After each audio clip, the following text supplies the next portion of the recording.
ankonan'Andriamanitra, zanak'Andriamanitra indray amin'ity andro alahady fa firy androany? Fa 7 ny volana aprily taona 2024. Roa volana sisa dia isasaka sahady ny taona. Nanahoana ny fiarahanao tamin'ny Tompo tao anatin'izay volana lasa izay. Nafinaritra? Raha nafinaritra dia isaorantsika ny Tompo. Raha misy kosa zavatra tokony ahitsy dia mbola afaka manitsy an'izany ianao satria mbola omeny Tompo fahafahana ny anao an'izany amin'ny alalan'ny fotoana omeny antsika. Isan'ny fotoana ahafahantsika manitsy ny diantsika ihany koa ny fotoana ianoantsika ny tenin'Andriamanitra tahaka izao. Fotoana ahafahantsika malala ny sitrapon'Andriamanitra, itombontsika ny fotoana tahaka izao. Vonona ve ary ianao ian'ny Tompo indray androany? Amen. Aoka hifantoka tsara ary ianao zany amin'ity fotoana ity ianon'ny Tompo. Taontsika amaky teny anankiroa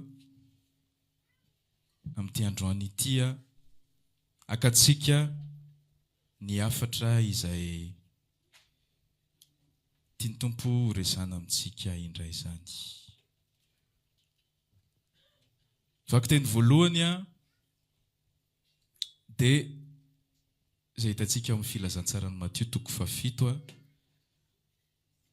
andininy 2:20 ka hatramin'ny 7:20. Vaky teny efa hainao tsara izy ity fa ovakitsika izy dia inotsika izay tiany Tompo ambara amintsika ao ambadiky ny soratra. Izay ilay toritentsika iny hoe ny soratra dia mahafaty fanofanana mahavelona. Rehefa maky an'io soratra io ianao dia misy fanahy afaka mirevelenao ny sitrapon'Andriamanitra. Izay fanahy izay no hitondra fiainanao anao. Matthieu 7 andininy 2:20 ka hatramin'ny 7:20. Vakina amin'ny anaran'i Jesosy ny teny. Ny soramandron'io ary amin'ny Matthieu 7 ny toriteny nataon'i Jesosy teo atendrombohitra. Andininy 2:20. Tsy izay rehetra manao amiko hoe tompoko tompoko no hiditra amin'ny fanjakan'ny lanitra, fa izay manao ny sitrapony raiko izay any an-danitra.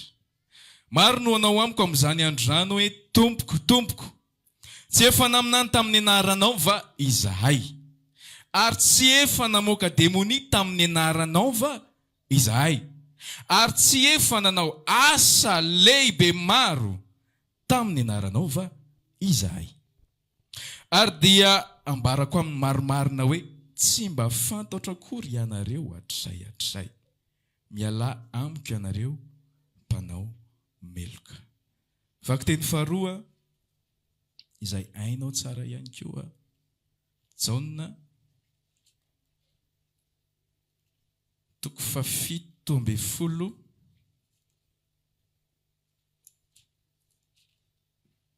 ny andininy 9 ihany no raisitsika. Jaona 7:10 ny andininy 9. Soramandro dia hoe nivavaka nataon'i Jesosy ho an'ny mpianany. Ny andininy 10 dia tahaka izao: ary izao ny fiainana mandrakizay, dia ny mahafantatra anao izay Andriamanitra tokana sady marina sy Jesosy Kristy izay nirahanao. Ireo vaky teny roa ireo raha lasy ranabavy no iangatsika ao anatin'ny fifampizarana amin'ity andro anio ity.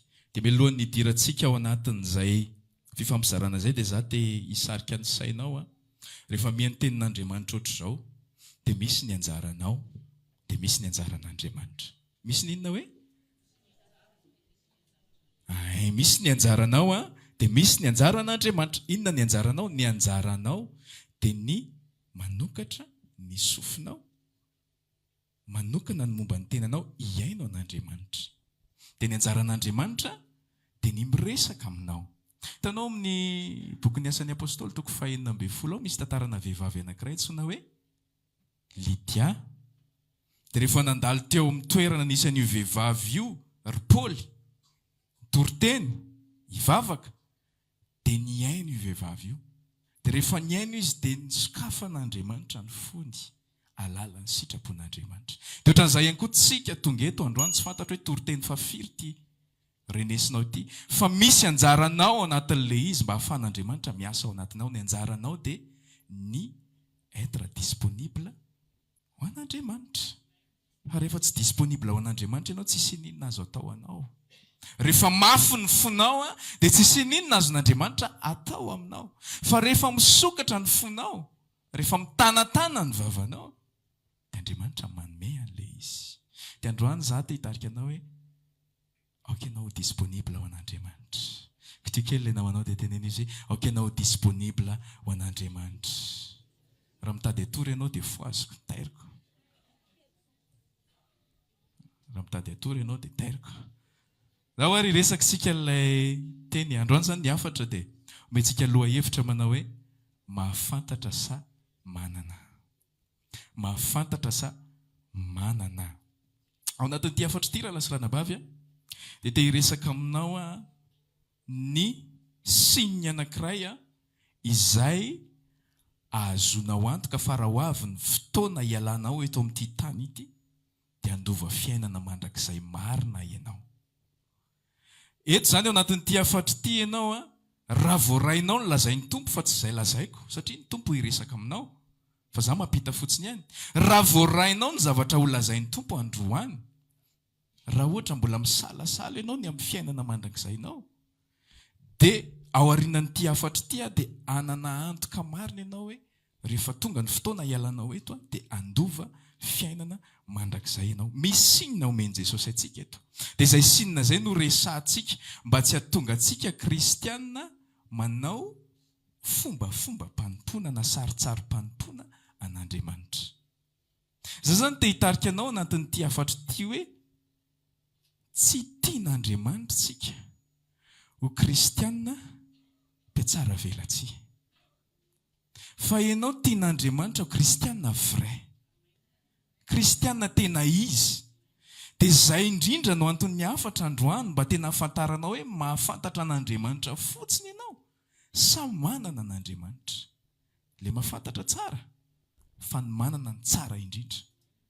Satria ilay manana ny mandova ilay fiainana mandrakizay. Ka izay no resantsika zany raha lasy ranabavy. Ny fiainana mandrakizay io dia azonao ahoana reny lazako an'izany? Azonao ananana assurance fa tena anananao raha ho avy ny fotoana ialanao eto an-tany. Io zany tsy hoe rehefa maty ny olona anankiray na efa eo mba vahoana ny fahafatesana, izay vao fantatra hoe tena ho any an-danitra marina izy ity. Rehefa ilay mitsotra eo ambonin'ny latabatra iny izy dia rehefa hitanao hoe miramirana ny tarehiny, ho any an-danitra marina ity rahalahy ity na ity anabavy ity na ity anadahy ity na ity rahavavy ity. Satria manina? Satria miramirana ny tarehiny. Nampamirapiratra ny tavany aminao anie Jehova. Tena namirapiratra ny tavany, nampamirapiratra ny tavany tokoa Jehova. Dia ho any an-danitra ity olona ity. Tsy rehefa eo an-dalam-pahafatesana ny olona iray izay vao fantatra hoe andova fiainana mandrakizay izy. Fa io ianao mbola velona izao dia azonao ny manana antoka fa andova fiainana mandrakizay tokoa ianao. Azonao atao ny manao an'izany zavatra izany.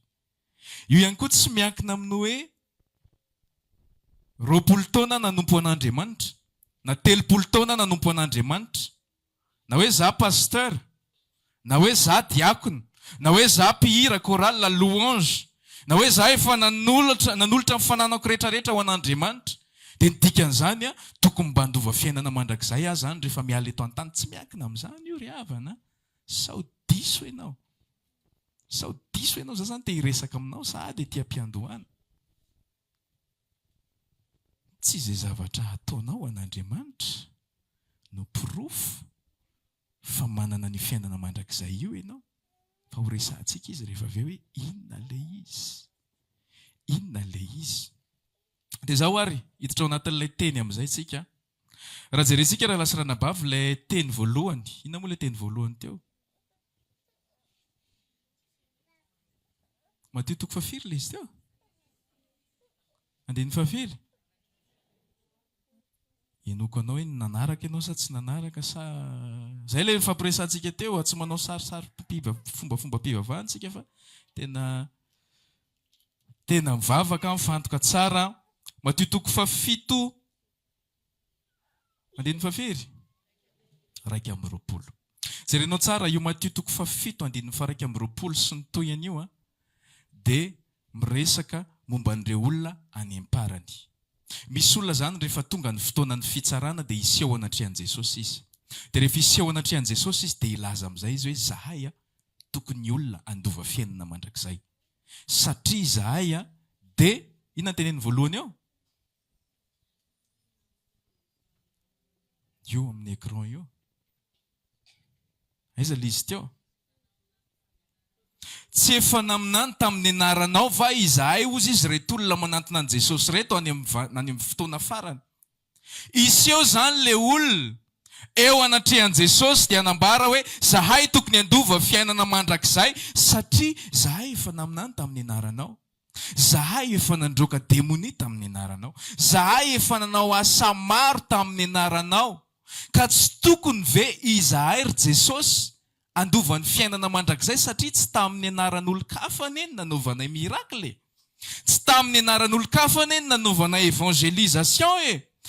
Tsy anaran'olon-kafa eny toriana tao am-piangonana fa ny anaranao Jesosy e. Koa amin'ny fomba ahoana moa no hahatonga anay tsy ho tafiditry ny fanjakan'ny lanitra. Tanao miady varitra be izy satria nanino? Nanao asa be da be. Nanao zavatra maro be da be. Dia jerenao tsara raha diniantsika tsara le tantara. Matoa reto olona reto miantso ny anaran'i Jesosy hoe tompoko. Tokony hafantatra an'i Jesosy izy zany sa tsy izay?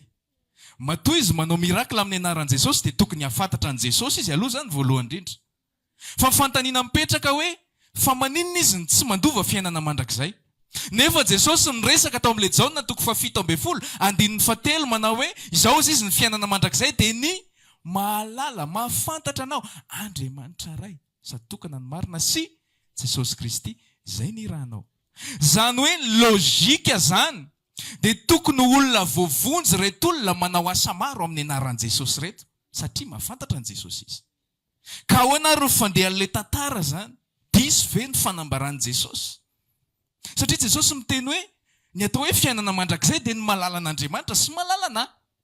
Or reto olona atao Matio toko fafito andininy faraiky amby roapolo sy ny toyiny reto mahafantatra an'i Jesosy fa tsy manana fiainana mandrakizay.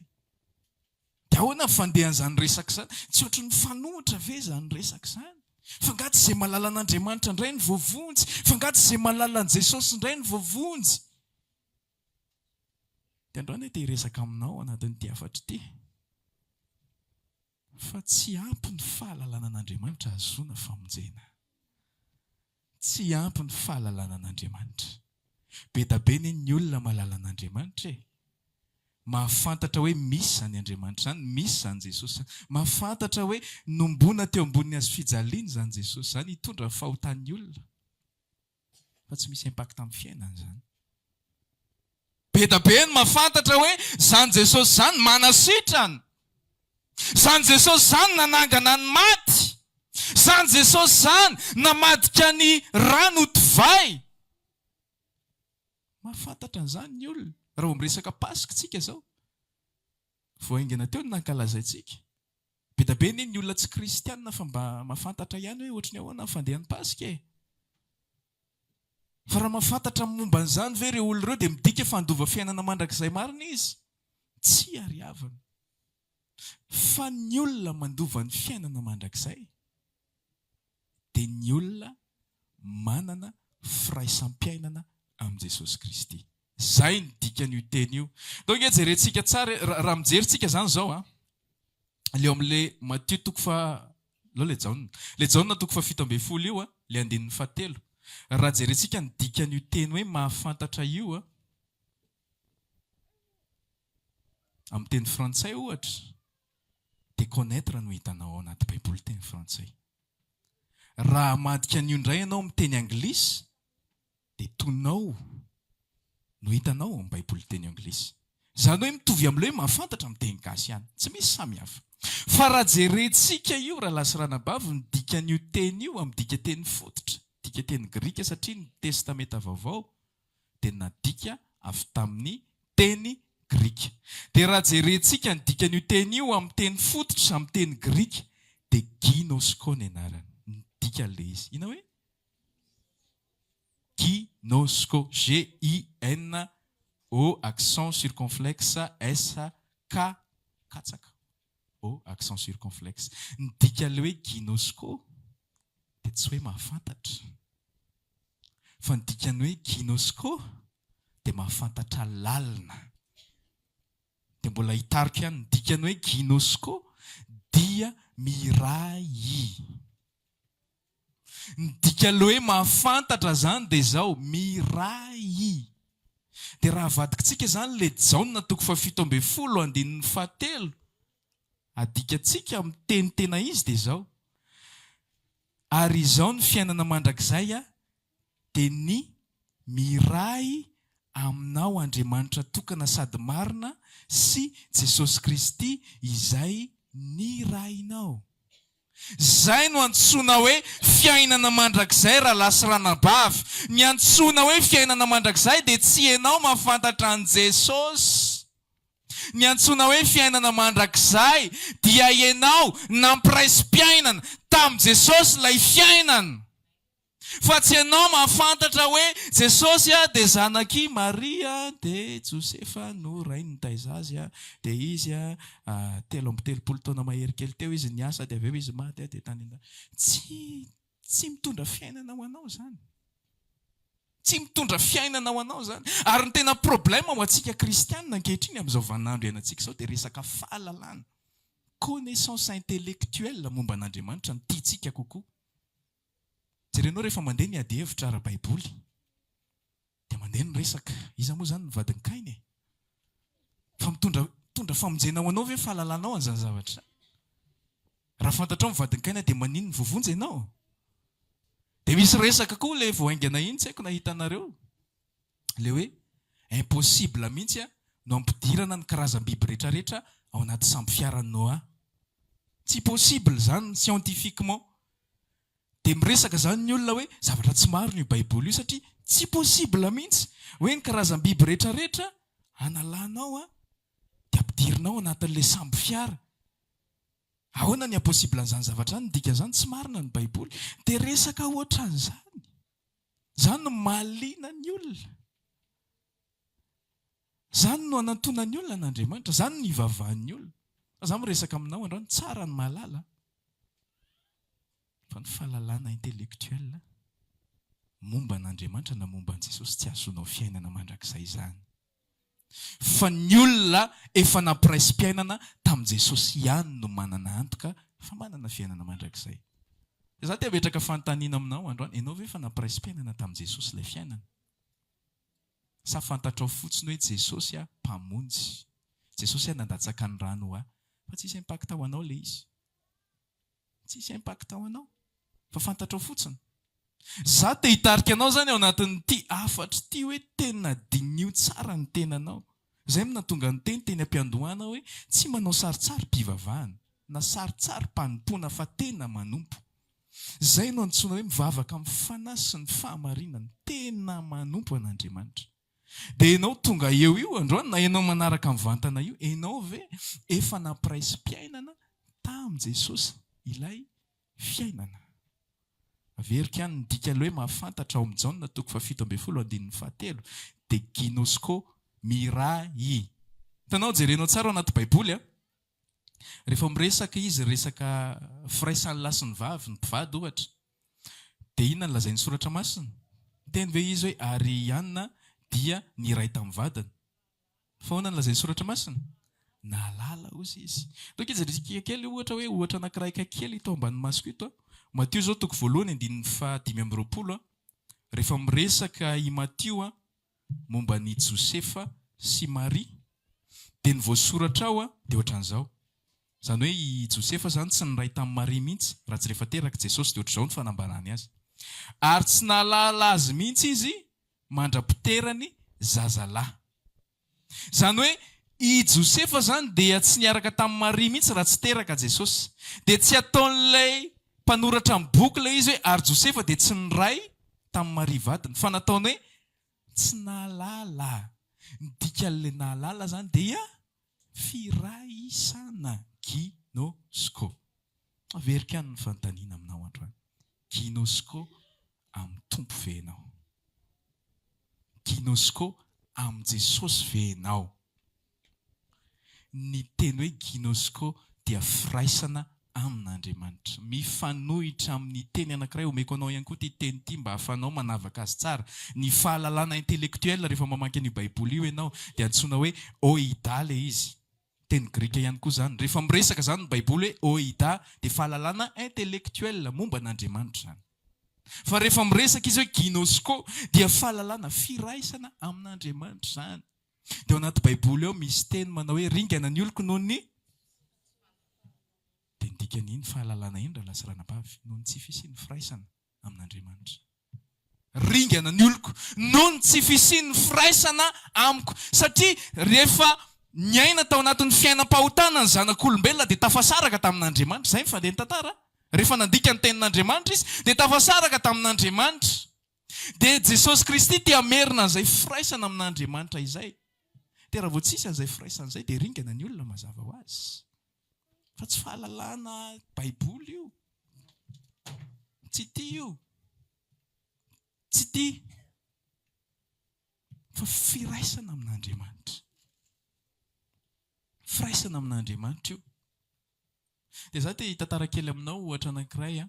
Zavatra anankiray nenana mpanompon'Andriamanitra iray tany ivelany tany. Paul David Tripp ny anaran'ilay mpampianatra ity. Mpampianatra Baiboly izy zany sady pasteur anatina fiangonana anankiray. Mpanao seminaire reny izy. Dia ity lehilahy ity manana mpianatra marobe. Dia zavatra navariana ny garainy ireo mpianan'ireo, ny ankamaroan'ireo mpianan'ireo rehefa manantona azy dia tia lala Baiboly fotsiny. Tia lala Baiboly. Hoe inona ny ao anatin'io Baiboly io? Connaissance intellectuelle. Tia lala ny zavatra voasoratra ao anatin'io izy satria ireo mpianatra ireo mieritreritra hoe ny fahalalana ny Baiboly no antsoina hoe maturité spirituelle. Dia miezaka ilay mpianatra hoe ahoana ny teknika, ahoana ny zavatra rehetrarehetra, fantatra daholo ny zavatra rehetrarehetra momba ny Baiboly, nataony ihany sy ny sisa, fantatra hoe andro inona ny nahafatesan'i Jesosy dia sisa rehetrarehetra, fantatra daholo zany rehetrarehetra zany. Dia gaga ity mpampianatra ity hoe fa maninona nareo liana amin'izany zavatra zany. Le famarinana ao anatin'ilay Baiboly fa le famarinana tsy avelanareo hanovan'ny fiainanareo izy fa tianareo raisina connaissance fotsiny. Dia avy eo ireharehanareo amin'ny olona hoe za tena mahay an'io Baiboly io, fa le izy tsy manova ny fiainanareo. Le ao anatin'ilay izy zany te hitarika anao hoe ao anatin'io Baiboly io misy famarinana. Fa ny famarinana rehefa raisinao fotsiny no connaissance dia tsy hisy impact amin'ny fiainanao mihitsy. Fa ny famarinana rehefa avelanao hanova ny fiainanao dia izay izy natsoina hoe misy impact amin'ny fiainanao. Zany hoe isika zany manana famarinana eo am-pelantanantsika. Dia misy fomba roa azontsika ampiasaina azy. Ny fomba voalohany ampiasainao ilay izy ireharehanao, lazainao amin'ny hafa fotsiny. Ny fomba faharoa ampiasainao ilay izy hohaninao dia hanova ny fiainanao izy avy eo. Ary izay faharoa izay no tokony hiainantsika amin'ny fiarahana amin'Andriamanitra raha lasirana-bavy. Fa tsy ilay voalohany. Dia averiko ny fanontaniana aminao androany. Ianao ve mahafantatra fotsiny an' Jesosy? Sa ianao efa nampirais-piainana amin'i Jesosy? Izay rehetrarehetra nampirais-piainana amin'i Jesosy, ilay fiainana ihany no manana fiainana. Fa tsy izay malala an' Jesosy. Satria nahoana? Satria Jesosy ilay fiainana. Hoy izy Jesosy any amin'ny filazantsarany Jaona any izy miresaka hoe zany voaloboka hozy izy dia ianareo ny sapany teo ohatrany ahoana ny tohiny.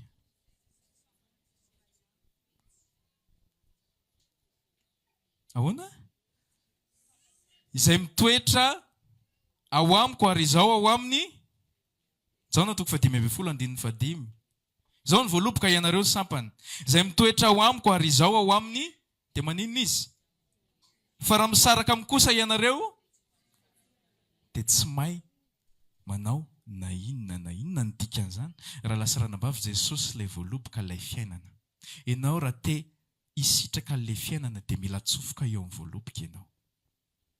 Mila atsofoka eo amin'ilay voaloboka ianao satria ilay fiainana dia ao amin'ilay voaloboka. raha tsy tafaray amin'ilay voaloboka ianao fa mahafantatra fotsiny hoe io voaloboka io misy fiainana rehefa miray amin'io voaloboka io dia velona raha mijanona io ianao dia tsisy fiainana ao anatin'ny fiainanao fa ianao mila mitsofoka ampiray-piainana amin'ilay voaloboka rehefa miray amin'ilay voaloboka ianao dia misy fiainana mikoriana ihany koa ny anatinao satria ilay fiainanao avy ao anatin'ilay voaloboka no sotominao makao aminao. Dia rehefa voasitinao ilay fiainana dia mamoa ianao après. Vokatry n'inona? Vokatry ilay fiainana any anatinao. Fa tsy vokatry ianao, tsy ianao.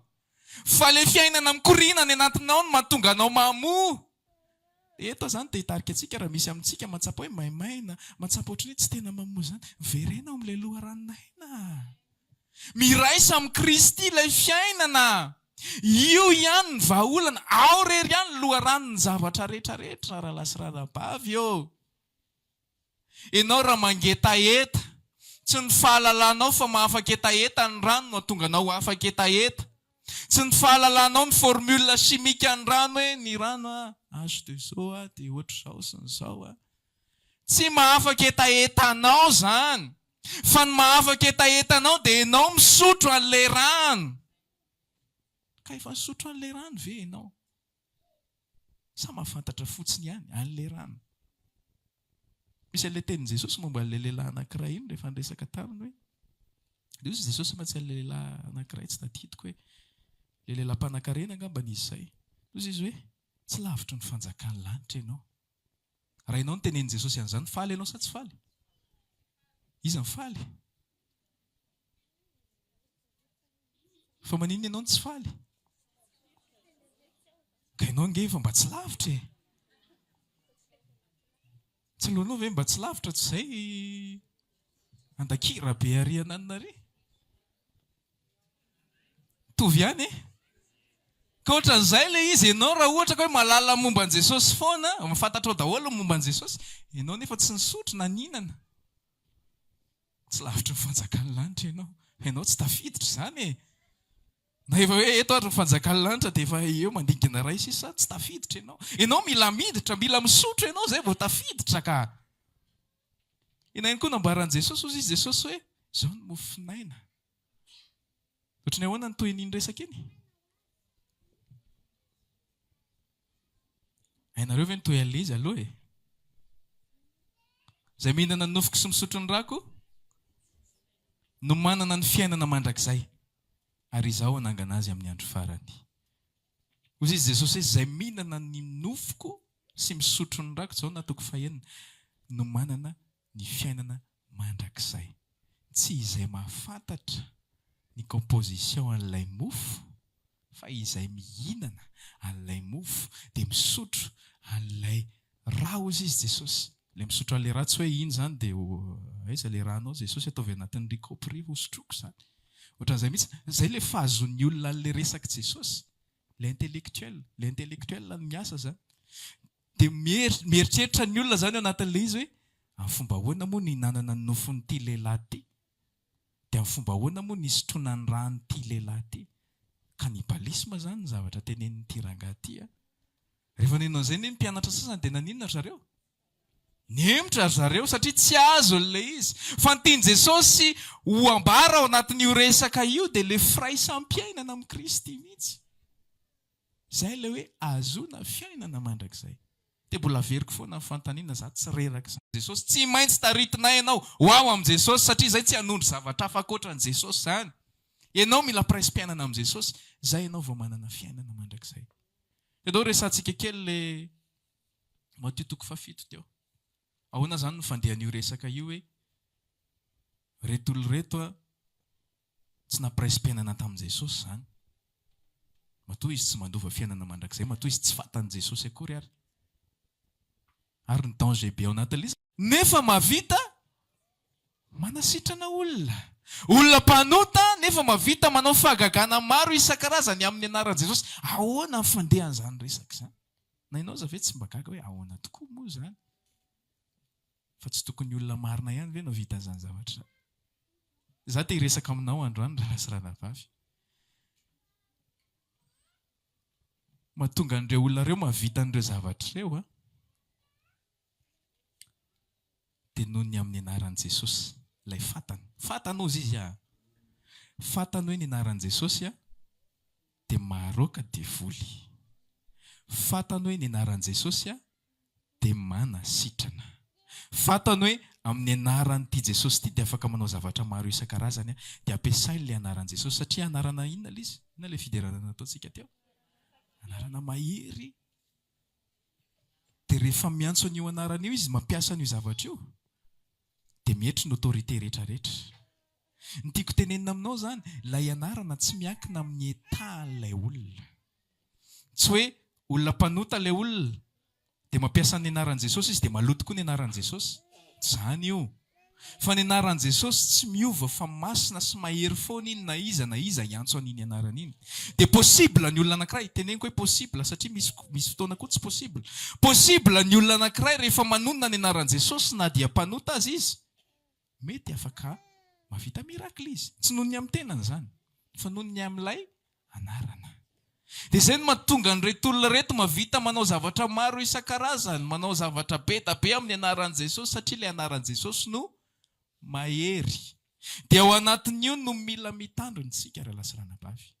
Mitandrina satria maninona? Satria misy amintsika indraindray mety voafitaka mahita fahagagana, mahita fanasitranana, mahita devoly miala, dia mieritreritsika hoe ao izany Andriamanitra. Nampiray-piainana tamin'ny tompo ity fiangonana anankiray ity ohatra. Fitaka izany rahalasy ranabavy.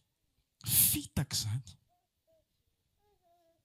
Fa ny tena afantarana fa nampiray-piainana amin'ny Jesosy ilay fiangonana anankiray na ilay olona anankiray dia ny firaisana amin'ny any fiovana amin'ny fiainana. Dia mbola hitariko kely ilay izy aloha mba tena azonao tsara ilay resaka. Izao ao anatin'ny soratra masina ao anatin'ny fiarahana amin'ny tompo dia misy ny antsoina hoe don. Afaka milaza don anankiray ve ianao ohatra? Don spirituel. Don anankiray.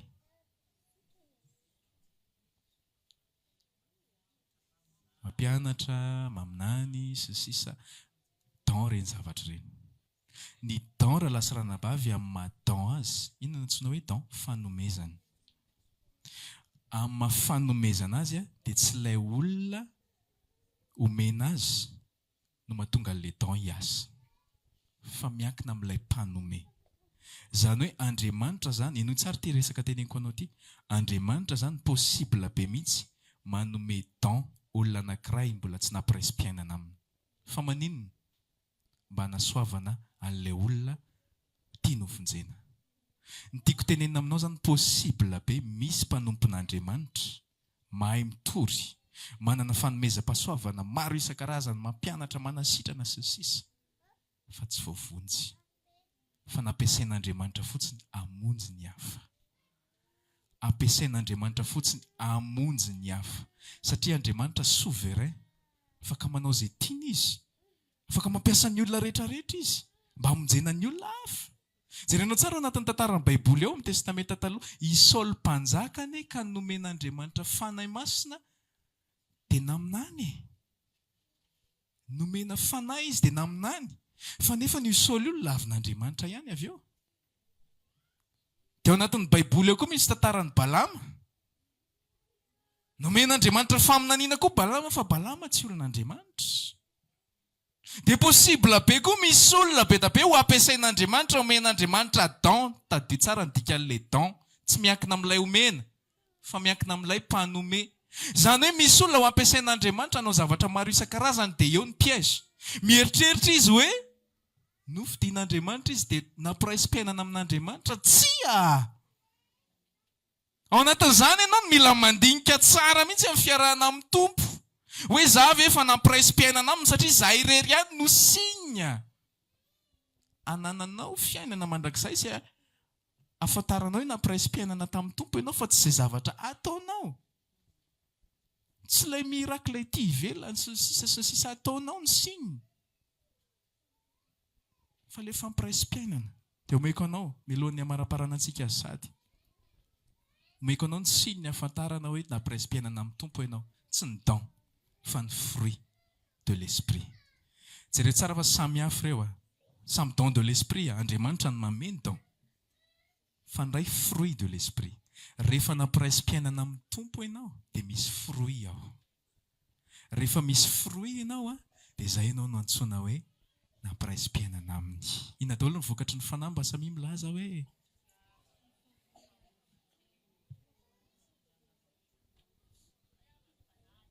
misy tsy miteny mihitsy. Sady mandinika ny tenantsika anie sika za ty ve manana fitiavana ve za, manana fahononam-po ve za, manana maîtrise de soi ve za. Antsika no mila mijery, any tiany tompo hitaritana antsika misimisy kokoa amin'ny fiarana aminy. Tsy ilay don, ny don natao hanasoavana ny fiangonana, natao amonjena olona, natao n'Andriamanitra ho amin'izay asa izay. Fa ny fruit no ahafantarana fa any tompo ianao. Dia inona nefa zavatra misy ao anivon'ny fiangonana maro isan-karazany amin'izao? Aiza daholo zareo miazakazaka? Ary ao don daholo izy mianakavy. Avy tongava aty izay mila ositra. Mila ositra ny fahombiazana, mila ositra ny tsy haiko daholo. Tsy fantatro intsony. Tongava aty dia miazakazaka ny olona mitady an'ilay don. Fa azo isain-tanana ny olona mandeha mitady an'ilay fruit. Dia ho voafitaka ireo olona ireo any amin'ny andro farany. Satria ireo olona ao amin'ny Matthieu 7:1-20 ka hatramin'ny 7:20 ireo dia olona mirehare noho ny amin'inona? Don. Efa nanao an'izao zahay, nandroaka devoly zahay, naminany zahay, nanao asa maro tamin'ny anaranao zahay. Fa ozy izy Jesosy hoe tsy fantatro nareo satria maninona? Tsy nampiraisi-piainana tamiko nareo, tsy manana fruit nareo. Fa don no nananareo fa tsy fruit, tsy anareo. Izany raha lasirana bavy no mila andiniantsika ny tenantsika amin'ny fiarana amin'ny tompo. Tsy tonga antsika hiazakazaka be any amin'ny don, ilaina ny don. Omen'Andriamanitra anao io. Rehefa misy olona tian'Andriamanitra, hovonjena na ho ampiasana. Omeny anao io, aza matahotra ny amin'izany ianao. Fa ataovy azo antoka ilay firaisana amin'ny tompo, ilay fruit tadiavina, ilay fruit resahana amin'ny Jesosy. Hoe tena ohatran'ny ekenja ny fruit izany Jesosy a. Ohatran'ny matahotahotra izany. Alao aloha hiresaka aminao tsara mihitsy. Alao atao azo antoka tsara. Dia izay raha lasirana bavy, ny hafatra ho antsika androany. Manana malala an Jesosy ianao, samy manana an Jesosy. Malala fotsiny ianao, samy manana an Jesosy. Tsara ny fahalalana, tsara ny mahafantatra. Fa ny manana ihany ny tena azonao antoka fa manana fiainana mandrakizay ianao. Dia io ny fiainanao hoe manana ianao samy mahalala fotsiny. Ianao tsika hitsangana hisaotra ny tompony amin'izay hafatra izay. Tsy fantatro izay nikasihan'ny tompo anao tao anatin'izay hafatra izay. Resao amin'ny tompo izay zavatra henonao sy tsapanao, izay zavatra hitanao hoe mila hitsy sy sisa. Za tena te hitarika anao raha mbola tsapanao hoe mbola tsy tena nampiraisi-piainana tamin'i Jesosy ianao dia tena tsory eo anatrehan'i Jesosy. Tena manana fo mahitsy, sahi milaza amin'ny resaka amin'ny tompo mihitsy hoe tena Jesosy. Tena efa taona maro no nanompoako anao fa ohatrany tena mbola tsy nampiraisi-piainana taminao marina. Fantatro fotsiny ny Baiboly, fantatro fotsiny nataonao fa tena ohatrany mbola tsy nampiraisi-piainana. Raha nampiraisi-piainana ianao dia tokony hisy vokatra amin'ny fiainanao. Tokony hisy vokatra ny fiainanao. Resao izy androany. Raha ianao lefa nampiraisi-piainana amin'ny tompo dia isaory ny anarany satria ianao ilay mandova fiainana mandrakizay ny dikan'izany. Izay no signe ahafantarantsika fa mandova ny fiainana mandrakizay isika, manana fiainana ao anatintsika isika. Dia isika nampiraisi-piainana tamin'ilay fiainana. Raha maniry ary mavaka aminay ianao dia tongava ary isaky ny alahady amin'ny 7 ora sasany, ny talata amin'ny 12 ora sasany, ny alarobia amin'ny 12 ora. Eny Antsahamanitra 100 metatra ambany fijerena fety, trano Gribege amin'ny ankavian-dalana. Tongava soa tompoko.